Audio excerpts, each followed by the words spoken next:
Welcome to Mbuya Parent School and Kindergarten, situated in Kampala City with modern, well-equipped facilities plus extensive playing fields and amenities. Mbuya Parent School believes that a better future lies where children know how to find and create balances in themselves and the world around them. This explains our fusion of academic subjects and co-curricular activities. There are many opportunities presented to them to flourish both in and outside the classroom. I want to become a president when I grow up. I want to be a pilot. I will be the best fashion designer.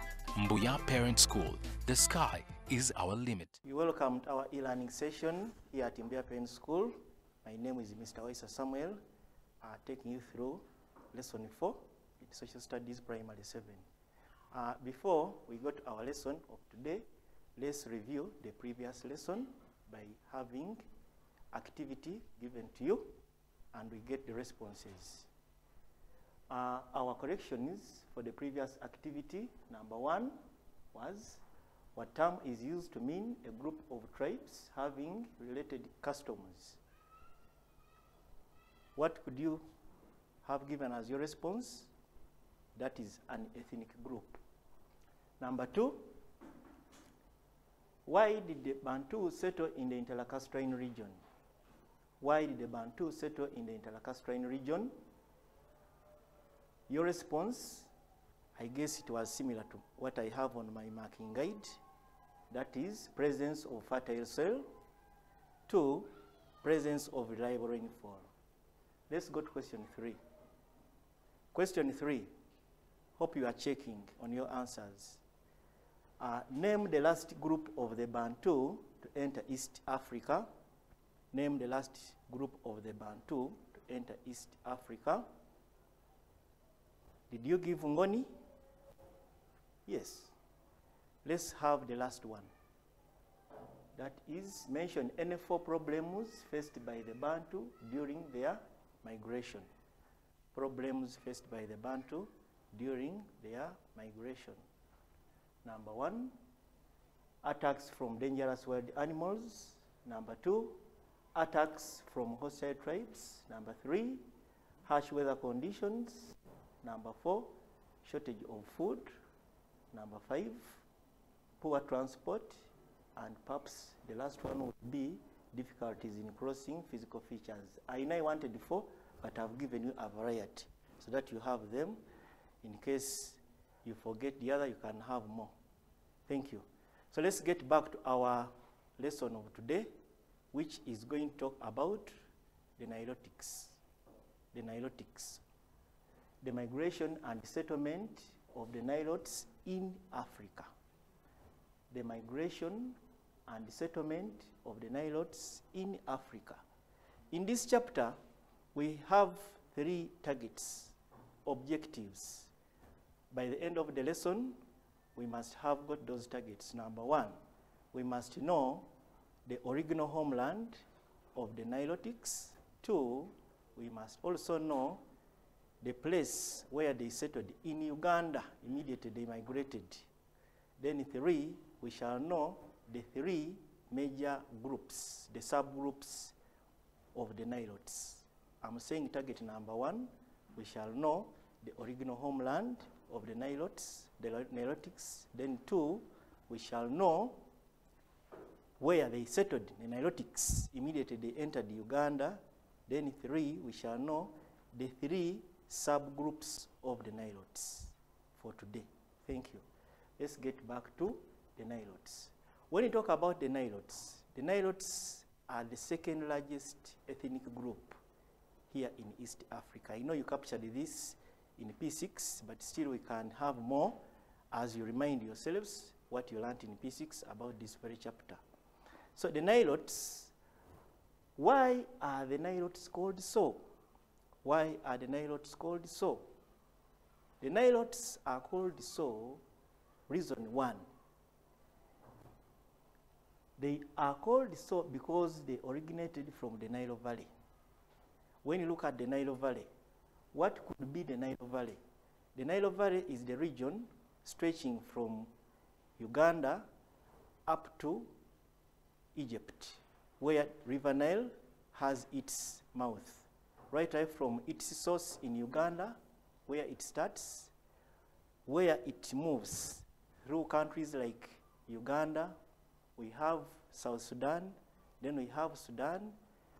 Talk about Ethiopia, where we have the Blue Nile and River Atbara. That's why we also include Ethiopia to be part of the Nile Valley countries. Then we move to Egypt. So they moved from that region. That's why we refer to them as the Nilotes as the second largest ethnic group or language group in East Africa, that one we've already mentioned. Let's move to another chapter.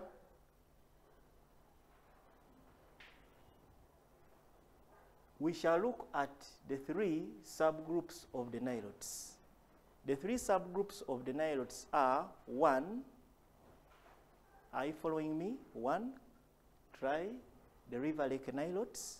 The River Lake Nilotes can also be referred to as the Nilotics. Note that, not Nilotes, but Nilotics. River Lake Nilotes are also referred to as Nilotics. Or if you don't call them Nilotics, you can also refer to them as the Luo. Luo with letter L, U, O. We can refer to them as, in some of the questions I'll be setting, I may not use the word River Lake Nilotes. I may use Nilotics as the word. And I may still use the word Luo. So if you get any question I set, which talks about River Lake Nilotes, or it has Nilotics with CS, or Luo, L-U-O, just know that we are talking about the first subgroup of the Nilotes. And these are the River Lake Nilotes. Where did the River Lake Nilotes originate from? It's a very, very tricky question. Where did the River Lake Nilotes originate from? The River Lake Nilotes originated from a place called Bahel Ghazal. Bahel Ghazal. That one is now our first target. I said the original homeland of the River Lake Nilotes, or the Nilotics, came from the place called Bahel Ghazal. Then we shall move to another group, which we know as the Plain Nilotes. Plain Nilotes are also referred to as Nilohamites.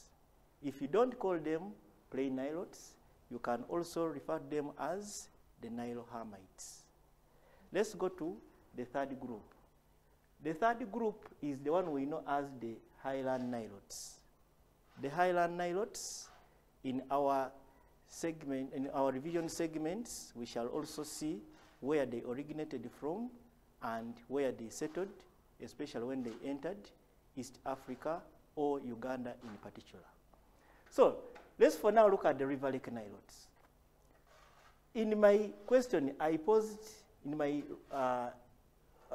lesson, I've posed a question where I asked you to tell me why the River Lake Nilotes, why they are referred to as River Lake Nilotes. I posed a question, why these people are referred to as River Lake Nilotes. These people are referred to as River Lake Nilotes simply because when they were moving in their migration and settlement patterns, they settled near lakes and rivers in East Africa. You can get another question, which I can set, asking you, what was the reason for these people settling near lakes and rivers? That one now takes us to the occupation. The occupation of these ethnic groups dictated and influenced their settlement patterns and movements. For those who were crop farmers, basically like the Bantu, which we looked at in our previous lesson, you saw that when they came, they settled around the interlacustrine region, simply because the area had fertile soil and received reliable rainfall. And being that they were crop farmers, wanted to get such areas where they can carry on their farming activities, especially in areas of growing crops and doing other activities related with that. So when it comes to these River Lake Nilotes, being that these people were basically fishermen, main activity was carrying out fishing largely. They were settling near lakes and rivers in East Africa. Let's continue. Okay, my candidates, let's go to our question. Our statement rather. The original homeland of the River Lake Nilotes was Bahel Ghazal. We are saying the original homeland of the River Lake Nilotes was Bahel Ghazal. My major emphasis here comes on the word Bahel Ghazal, especially the spelling of the word Bahel Ghazal. Can we try to spell together? Let's go. B-A-H-R-E-L-G-H-A-Z-A-L. The word is Bahel Ghazal. Let's continue. We are also going to look at, they came and settled at a place called Pubungu, currently known as Pakwach. This is another key area to note. Immediately they migrated into Uganda. They settled at a place called Pubungu. There we know as Pakwach. That's around Albert Nile. When you look at the map of Uganda, you can look at the area where we have Albert Nile. The town of Pakwach is just around that area. And formerly, it used to be Pubungu. So when these people settled at that place, Pubungu, they split into groups, as we shall see on our map. Remember, in P3, you had a legend of Jipiri and Labongo. Do you remember in P3? That legend of Jipiri and Labongo talked about the misunderstandings which came because of the bead and the spear, and the two brothers separated. And remember, their father was who? You remember the father? That was Olum. Thank you. So, the father was Olum, as I've said. So, we are saying they were led by Jipiri and Labongo, sons of Olum. Olum, let's spell the word Olum, the name Olum together, O-L-U-M. Another statement, Jipiri and Labongo separated from Pubungu because of the misunderstandings of the spear and the bead. There is a question that comes from there. I can set a question from there, especially when I'm asking about name the town in Uganda or the place in Uganda where the River Lake Nilotes settled first. Immediately they migrated into Uganda. That is Pubungu, not that. I'll bring a question in that area. Let's continue. The legend of the spear and the bead is told by the River Lake Nilotes. The legend of the spear and the bead is told by the River Lake Nilotes. The River Lake Nilotes, I'll bring another question in this area, my candidates, and I'll ask you to give the ethnic group or name the ethnic group in Uganda which is associated with the legend of the old story of Jipiri and Labongo. You can have that question where it goes, name the ethnic group in Uganda which is associated with the story of Jipiri and Labongo. When I set that question, please don't forget that is the one we are talking about of the River Lake Nilotes. That is the ethnic group which is related with the story of Jipiri and Labongo. Thank you. We are now looking at the migration and settlement patterns of the Nilotes.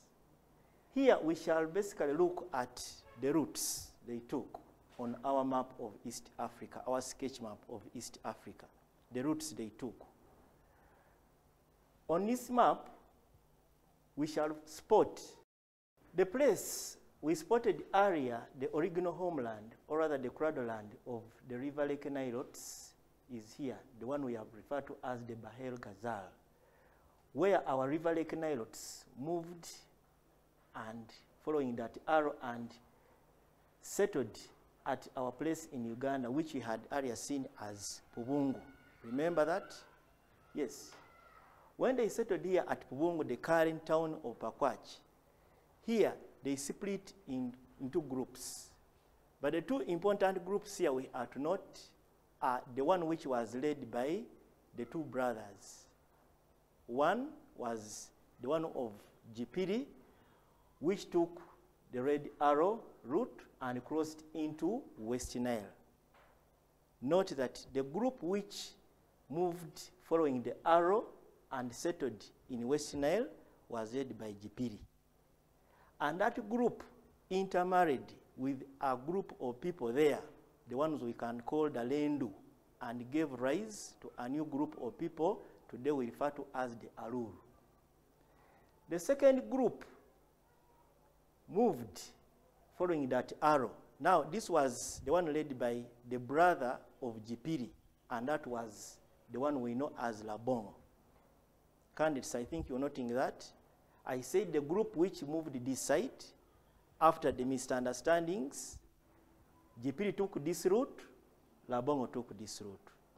Now, when Labongo took this route, he moved towards the northern parts of Lake Choga and formed a tribe we know today as the Acholi. Don't confuse the Langese who are here to be part of the River Lake Nilotes. The Langese are part of a bigger group, a subgroup, sorry, of the Nilotes, which we know as the Plain Nilotes. We shall look at that when it comes to the Plain Nilotes. Today we are looking at the River Lake Nilotes. So, Labongo's group took this route and formed the current tribe today we know in Uganda as the Acholi. We have another group which took this route here, going towards the eastern parts of Uganda. That one crossed and formed, went and formed a tribe today we know as the Japadolas. But part of them crossed into the Nyanza province in Kenya. Part of the River Lake Nilotes who crossed in the Nyanza province, the Japadolas intermarried with the Luos of Kenya and gave rise to a new group of people or tribe we know as the Jaluo. I'm saying the Japadolas as a tribe of the River Lake Nilotes intermarried with the Luos in Kenya and formed a new tribe of the Jaluos in Kenya. Meaning that now if we are given a question to give examples of tribes in Kenya, especially one which crossed into the Nyanza province, which is part of the River Lake Nilotes, you are free to give the Jaluos. It's the tribe which belongs to the River Lake Nilotes, which crossed and settled in the Nyanza province. This question is examinable. I may bring it anytime. We have another group which you may not today have, but still it comes regularly in our questionnaires. We normally have right away from P5. They moved southwards. And remember when we are asked, how did the coming of the Luo affect the Chwez Empire? How did the coming of the Luo affect the Chwez? So we have that group which was being led by a person we know as Isingoma Rukidi Mpuga, and moved this side southwards and found a settled kingdom or empire of the Bachwez and led to their downfall. That question is very common. You can be asked a question, how did the coming of the Luo affect the Chwez? Here is the story. One of the groups moved southwards and was led by Isingoma Rukidi Mpuga, formed the Chwez Empire around here, attacked them, and led their downfall. In P5, if you can remember very well, when you are being asked by your teacher, he asked you to give some of the reasons for the collapse of the Chwez. I know you gave that answer where you said the coming of the Luo.